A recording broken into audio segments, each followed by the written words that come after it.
گویا ہم نے یہ وضاحت کر دی کہ حمد کی ذات صرف ذات باری تعالی مستحق ہے۔ وہ کیوں ہے؟ یا تو اس کی ذات جامع ہے، ذات جامع ہونے کی وجہ سے وہ حمد کی مستحق ہے، یا وہ اپنی صفات کمالیہ کی بنیاد پر حمد کا مستحق ہے، اس کی صفات اتنی کامل ہیں، اکمل ترین ہیں، تو وہ حمد کی مستحق ہے۔ اب یہیں سے ہمیں کبریت کا بھی ثبوت مل جاتا ہے کہ جب صفات کمال اور ذات کمال کی بنیاد پر وہ حمد کا مستحق ہے، تو اس سے اس کی کبریت کا ثبوت مل جاتا ہے کہ وہ اس کائنات میں کبریت اگر کسی کے لیے ثابت ہو سکتی ہے تو وہ اللہ تبارک و تعالیٰ کے لیے ہو سکتی ہے۔ اگر کسی اور کے لیے کبریت کا ثبوت پیش کریں گے، کسی اور کے لیے کبریت کو ثابت کریں گے، تو اس سے شرک لازم آئے گا۔ تو گویا حمد جس طرح عبادت کسی اور کے لیے ثابت نہیں ہو سکتی، اسی طرح حمد بھی کسی اور کے لیے ثابت نہیں ہو سکتی۔ حمد کا تعلق صرف اور صرف ذات باری تعالیٰ سے ہے۔ اب ایک یہاں پر یہ خیال پیدا ہو سکتا ہے کہ الحمدللہ کا جو جملہ ہے، یہ جملہ خبریہ ہے یا جملہ انشائیہ ہے؟ اگر ہم کہیں یہ جملہ خبریہ ہے تو پھر اس میں یہ وہم پیدا ہوگا کہ اللہ تبارک و تعالیٰ اپنی تعریف بذات خود بیان کر رہا ہے، جو کہ درست نہیں ہے۔ امام نے اس کے دو جواب دیے۔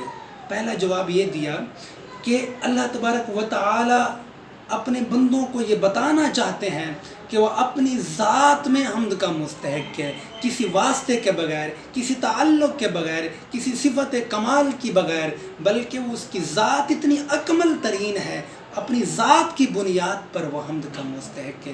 دوسرا جواب یہ ہے، یہ بھی دیا، فرمایا کہ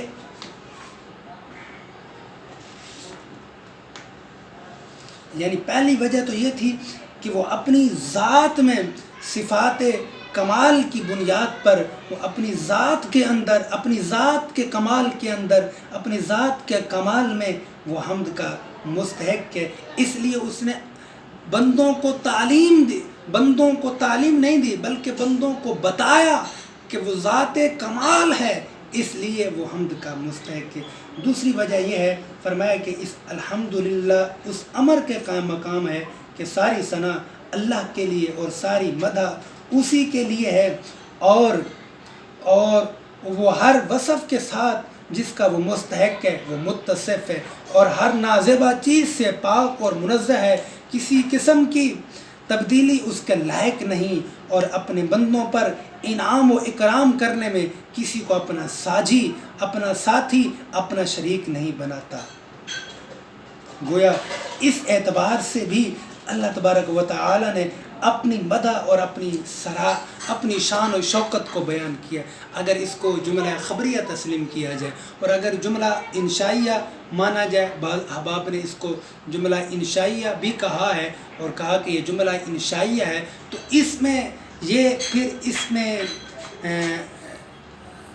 یہ حکم دیا جا رہا ہے، خبر نہیں دی جا رہی، حکم دیا جا رہا ہے کہ تم اللہ کی مدح سرائی بیان کرو، تم اللہ کی تعریف بیان کرو۔ کیوں بیان کرو؟ کیونکہ تعریف کا، حمد کا صرف وہی مستحق ہے، اور اس کا استحقاق کیوں ہے اس کی وجوہات میں نے بیان کر دی۔ اب ایک اور سوال جو کہ آخری سوال بھی ہے، وہ یہ ہے کہ حامدون کون ہے؟ کن کو ہم حامد کہہ سکتے ہیں؟ کہ جو اللہ کی مدح سرائی کر رہے ہیں وہ کون ہیں جن ہم حامدون کہہ سکتے ہیں؟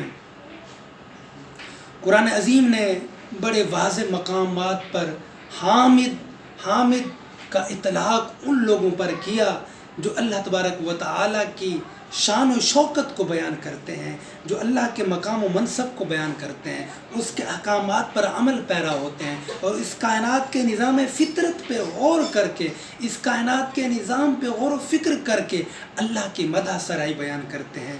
فرمایا الم تر ان اللہ انزل من السماء ماء، کیا تم نہیں دیکھتے اللہ تعالیٰ نے آسمان سے پانی نازل کیا؟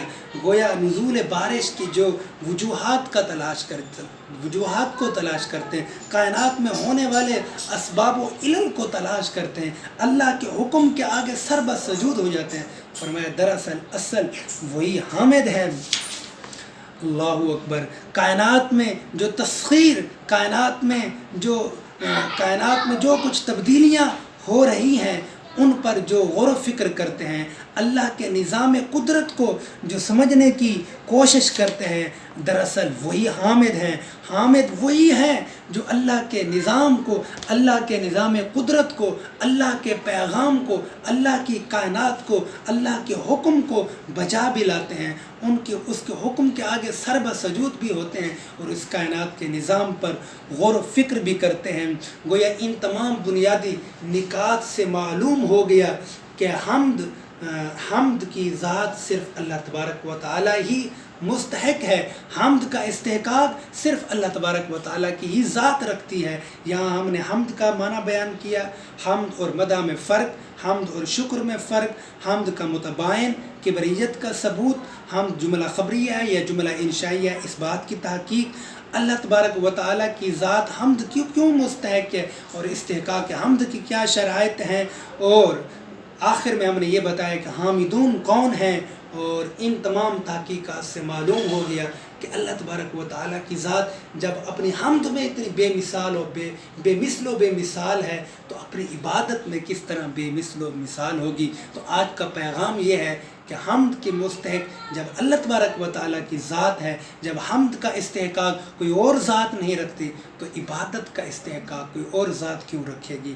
اللہ تبارک و تعالیٰ سے دعا ہے رب تعالیٰ ہمیں ان گزارشات کو سمجھنے اور اپنی زندگی میں اس کو ڈھالنے کی توفیق عطا فرمائے۔ کل ایک اور درس کے ساتھ آپ کے خدمت میں حاضر ہوں گے۔ آپ سے گزارش ہے، ابھی تک آپ نے ہمارا چینل سبسکرائب نہیں کیا تو چینل کو بھی سبسکرائب کریں، ہماری گفتگو کو آگے بھی پھیلائیں، خود بھی سنیں، دوستوں کو بھی سنائیں، اور اگر کوئی آپ کے اعتراضات اور اشکالات ہوں جدید تہذیب کے متعلق، جدید علم کے متعلق، فلسفہ و کلام کے متعلق، اسلامی علوم کے متعلق کسی بھی پہلو پر، تو ہمیں لکھ بھیجیے اور یا پھر ہمیں کمنٹس کیجیے، ہم انشاءاللہ ان کا بخوبی جواب دیں گے۔ اللہ تبارک و تعالی ہم سب کا